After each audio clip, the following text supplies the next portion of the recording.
শিক্ষার্থী বন্ধুরা সবাই কুশলে আছো?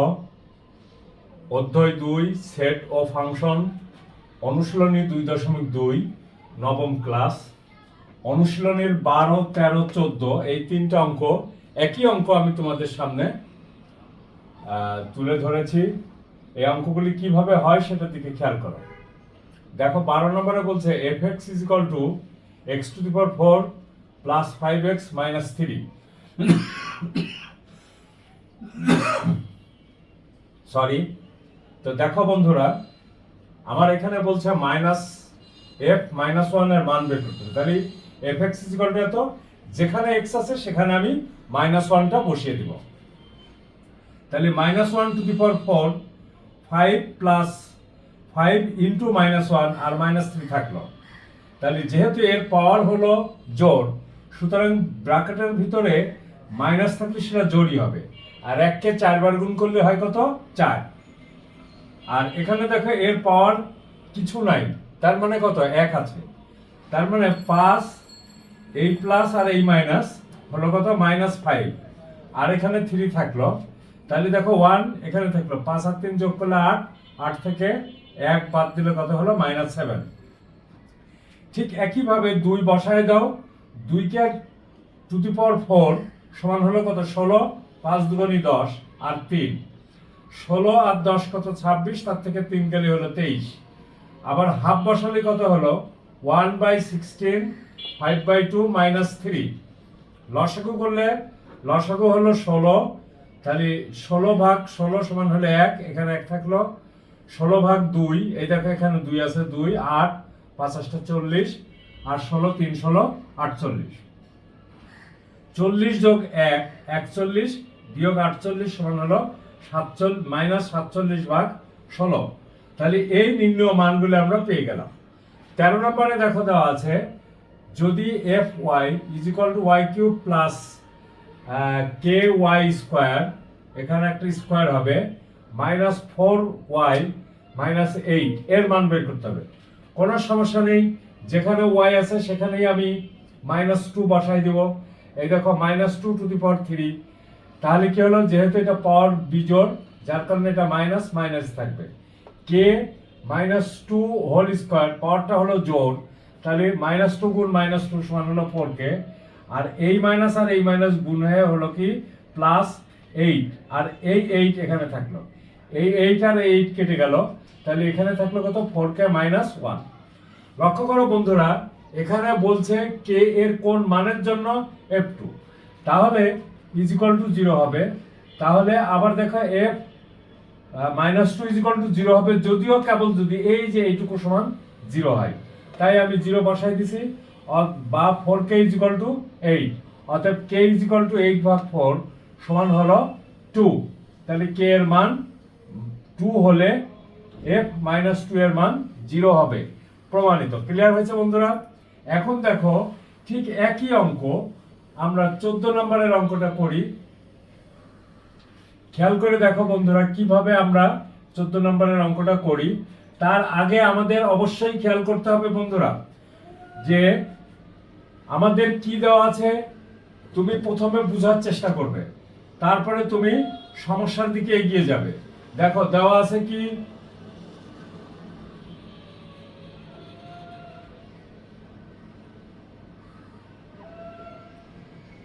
দেওয়া আছে x = x³ - 6x² + 11x - 6। আচ্ছা, আবার দেখো বলছে হয় তবে x এর কোন মানের জন্য f x = 0 হয়। তাহলে এখানে দেখো f x = 0, তাহলে fx সমান তো এইটুকু তাহলে বাম দিকে বসিয়ে দিই। দাও বাম দিকে বসিয়ে, বা x³ - 6x² + 11x - 6 = 0। এখন ডান পাশের এই অংশটুকু আমরা উৎপাদকে বিশ্লেষণ করব। আমরা উৎপাদকে বিশ্লেষণ করলে আমাদের সমস্যার সমাধান হয়ে যাবে।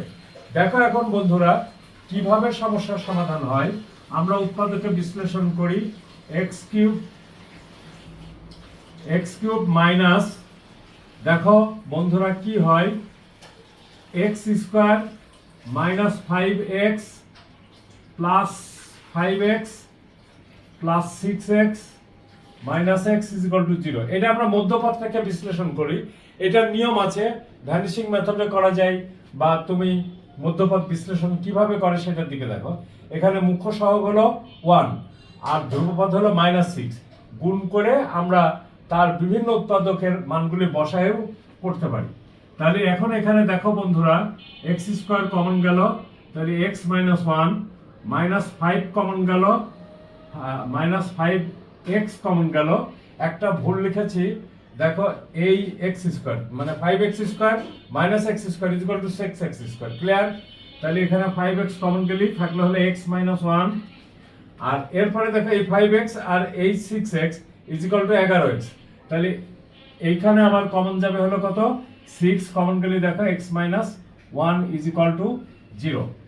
বা আমি একটু এই পাশে সরে আসি, বা দেখো x minus 1 is equal to x square minus 5x plus 6 is equal to 0। লক্ষ্য করো বন্ধুরা, এটা একটা উৎপাদক পেয়ে গেছি, এটাকে আবার মিডল টার্ম ব্রেক করব। তো দেখো কিভাবে মধ্যপথটাকে বিশ্লেষণ করা যায়।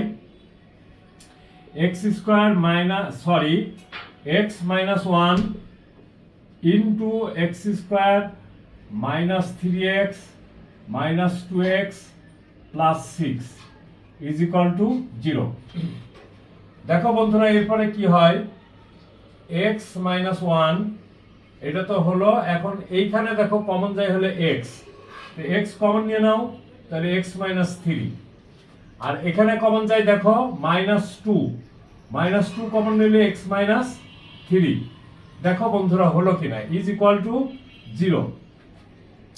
এরপরে দেখো x মাইনাস 1 এটা তো থাকলোই, আর এখানে হলো কমন গেল কত, x মাইনাস 3, তো নিয়ে নাও x মাইনাস 3 কমন, তাহলে থাকলো কত, x minus 2 into x minus 2 is equal to 0। এখন খেয়াল করো বন্ধুরা, এই তিনটা জিনিসের গুণফল 0। তাহলে এই তিনটা জিনিসের গুণফল 0 হলে উহাদের প্রত্যেকের মান পৃথকভাবে 0 হতে হবে। মানে যে কোনো একটার মান 0 হলে হয় এত ইজ ইকুয়াল টু 0, অথবা এত ইজ ইকুয়াল টু 0, অথবা এত ইজ ইকুয়াল টু 0। যে কোনো একটা 0 হলেই তা 0 দিয়ে যে কোনো কিছু গুণ করি তার মান হলো 0। তাহলে দেখো বন্ধুরা, আমরা এখানে এইটুকু মুছে দিই, তাহলে আমরা লিখতে পারি কি, অতএব হয়, দেখো হয় x minus 1 is equal to 0, বা x ইজ ইকুয়াল টু কত, 1, অতএব x ইজ ইকুয়াল টু কত আসলো, 1, অথবা x minus 2 is equal to 0, বা x মাইনাস x, দেখো আমি এখানে এটা দরকার নেই, x ইজ ইকুয়াল টু 2, অতএব x ইজ ইকুয়াল টু কত, 2। আবার দেখো x minus 3 is equal to 0, তাহলে কত আসছে, বা x ইজ ইকুয়াল টু কত আসছে, 3, অতএব x ইজ ইকুয়াল টু 3।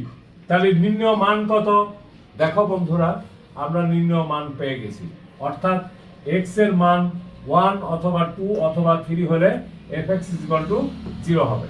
তাহলে নির্ণয় মান কত পাচ্ছি আমরা, অতএব নির্ণয় মান, দেখো তো বন্ধুরা তোমরা বুঝলে কিনা, নির্ণয় মান সমান কত কত আসছে সেটা একটু আমি বলেই দিছি, এখন তোমরা দেখো এটা বুঝলে কিনা সেটার দিকে একটু খেয়াল করে দেখো বন্ধুরা।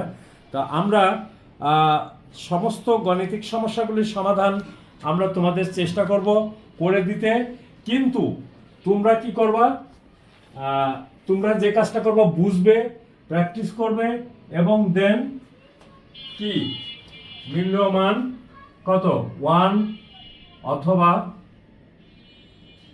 2 অথবা 3। তো বন্ধুরা ক্লাস ভিডিওগুলি পূর্ণভাবে দেখবে, যেখানে বুঝবে না সেখানে কমেন্ট করবে, আমি তোমাদের সেই কমেন্টের অবশ্যই উত্তর দিব। কিন্তু তার আগে নিজেকে বুঝতে হবে আমার কি চাইছে। দেখো এখানে fx ইজ ইকুয়াল টু এত, তার মানে এটা ফাংশনের অঙ্ক, তাই তো। fx ইজ ইকুয়াল টু আমরা y ও বলতে পারি, y is equal to x to the power 4 plus 5x minus 1। দেখো x এর ভিন্ন ভিন্ন মানের জন্য y এরও ভিন্ন ভিন্ন মান আসছে, তাই তো। তো থ্যাংক ইউ বন্ধুরা, সবাই ভালো থাকো, সুস্থ থাকো, থ্যাংক ইউ।